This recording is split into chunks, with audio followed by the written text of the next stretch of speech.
Баршаңа қайырлы күн, құрметті 5 сынып оқушылары. Бүгін сендермен Excel кітабы бойынша 66 беттегі тапсырмаларды орындаймыз. Сабақ басталмас бұрын міндетті түрде арнаға тіркеліп, қоңыраушаны басып қой, достарыңмен бөлісуді ұмытпа.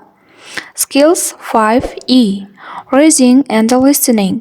Оқылым және тыңдалым тапсырмалары. Exercise 1. Бірінші жаттығуымыз. What do you know about the island of Atlantis? How are these names related to Atlantis? Бірінші жаттығуымызда Атлантида аралы жайлы не білесің? Және бұл атаулардың Атлантида аралына қатысы қандай? Listen and read to find out. The Lost Island of Atlantis. The myth of Atlantis dates back to 355 BC. In his book, Timaeus, Plato, a Greek philosopher, wrote about an island in the Atlantic Ocean. Atlantis was a peaceful and rich country. Poseidon, the Greek god of the sea, created and protected it. Атлантистің жоғалған аралы. Атлантида туралы миф біздің дәуірімізге дейін 355 жылдарда басталды. Грек философы Платон өзінің Тимей кітабында Атлант мұхитындағы арал туралы жазған. Атлантида бейбіт және бай ел болады. Оны жаратып қорғаған теңіз құдайы Посейдон. The capital city of Atlantis was amazing. In the center there was a temple dedicated to Poseidon. Inside the temple stood a gold statue of Poseidon, driving 6 horses. Қаланың елордасы, Атлантиданың астанасы керемет болды. Орталықта Посейдонға арналған ғибадатхана болды. Ғибадатхананың ішінде 6 атты айдап келе жатқан Посейдонның алтын мүсіні тұрды. The people were very rich. They were mostly sailors and traders. They had large ships and sailed all around the world. Some people were farmers and worked in the fields. They also raised cows and sheep. Адамдары, халқы өте бай болды. Олар негізінен теңізшілер мен саудагерлер болды.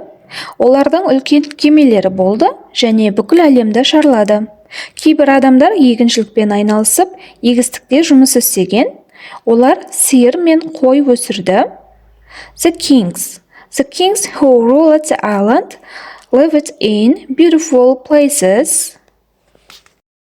Their walls were covered in gold and silver. There were also lovely statues, paintings, and fountains in the places. Патшалар, аралды билеген патшалар, әдемі сарайларда өмір сүрген. Олардың уәлілері алтын және күміспен қапталған, сондай-ақ сарайларда әдемі мүсіндер, суреттер мен субұрқақтар болды. The earthquake. People lived happily until one day a terrible earthquake happened. The island disappeared into the ocean. Only a few people survived to tell the story of the great empire. Жер сілкінісі адамдар бір күнге дейін бақытты өмір сүрді. Қорқынышты жер сілкінісі болады. Арал мұхитқа сіңіп кетті. Ұлы империяның тарихын айту үшін аз ғана адамдар аман қалады. Did Atlantis exist? There are many theories about where Atlantis was. It was either near the Azores or in the Mediterranean Sea, near Sardinia, Crete, Malta, or Santorini. It seems that this area between Santorini and Crete in Greece is the most probable. Many people believe Atlantis sank at the same time a great earthquake destroyed the island of Santorini. Атлантида жоғалды ма? Атлантиданың қай жерде болғаны туралы көптеген теориялар бар.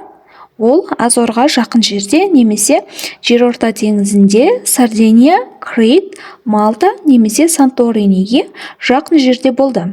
Грециядағы Санторини мен Крит аралдарының арасындағы аймақ ең ықтимал аймақ болып көрінді. Көптеген адамдар Атлантиданың батып кеткеніне сенді. Бір уақытта үлкен жер сілкінісі Санторини аралын қиратады. Бұл тапсырмаға біздің жауабымыз: This story was about Atlantis being lost. No one knows where Atlantis was and what happened to it. Plato described the lost island of Atlantis to Medes Poseidon, a Greek god who created and protected Atlantis, the Mediterranean possible location of Atlantis, the Azores. Atlantis could be near here, Sardinia. Atlantis could be near here, Malta. Atlantis could be near here, Santorini. Atlantis could be near here. Бұл Атлантистің жоғалған аралы жайлы әңгіме. Ешкім Атлантистің қайда екенін және оған не болғанын білмейді. Атлантиданың болуы мүмкін жерлер Азор, Сардини, Малта және Санторияға жақын жерлер болуы мүмкін.